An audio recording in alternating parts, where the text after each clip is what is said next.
धर्म में पितृदोष की एक मान्यता है और ये शब्द सुनते ही हमारे दिमाग में आता है कि कहीं ऊपर हमारे चिड़े हुए पूर्वज बैठे हैं जिनके कारण हमारी कुंडलियों में दोष है और अनुष्ठान करने से, दान दक्षिणा करने से वो खुश हो जाएंगे।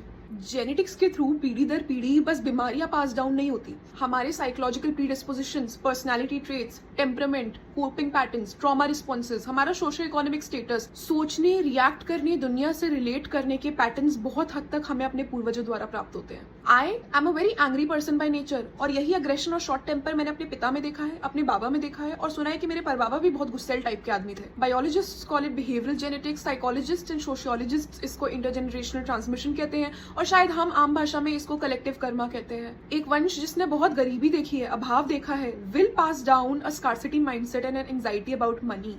A family that lived through discrimination and violence will pass down fear and shame to its children. A family जहाँ emotionally regulated होने के circumstances कभी थे ही नहीं, they will pass down resentment and anger to their children. और जब ये सब हम लाद के फिरेंगे तो क्या होगा? फाइनेंशियल हार्डशिप्स, करियर नहीं बनेगा, साइकोलॉजिकल एंड हेल्थ डिस्टर्बेंसेज और यही ज्योतिष कहता है पितृदोष के सिम्टम्स है। और कैसे नहीं होंगे? हमारे एंसेस्टर्स के अनरिजॉल्व्ड पैटर्न्स, उनके लिव्ड एक्सपीरियंसेस हवा में तो गायब हो नहीं गए, they travelled forward through us and into us. और शायद यही पितृदोष है, ये मैलअडैप्टिव पैटर्न्स और टेंडेंसीज जो कि हमारे वंश में रिप्रोड्यूस होती रहती हैं due to the function of biology, due to the function of culture, parenting. हाँ, हम कह सकते हैं मेरा क्या लेना देना मेरे पूर्वजों से जो जिए होंगे 100-150 साल पहले। We literally exist through our ancestors.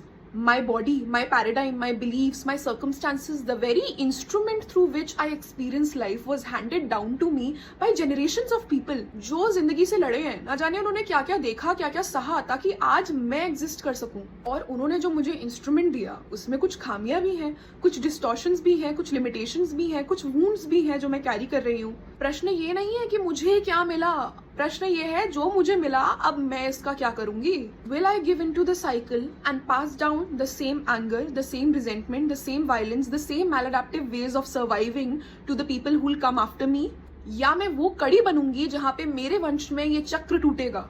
असल मायने में यही है पितरों का तर्पण, यही है पितरों का ऋण उतारना। साल में एक बार केले के पत्ते पर हलवा पूड़ी रख देना ताकि कौवे उसे आके खा जाएं, ये केवल श्राद्ध नहीं है। अपने पितरों से कहना कि धन्यवाद, आपने जो अच्छा दिया उसका और विस्तार करूंगा और जो बुरा दिया, बेकार दिया, क्योंकि they were also thrown into this existence as we are, as Heidegger said, उसको भी प्रेम के साथ एक्सेप्ट करता हूँ और होश के साथ उसे ठीक करूंगा, करेक्ट करूंगा।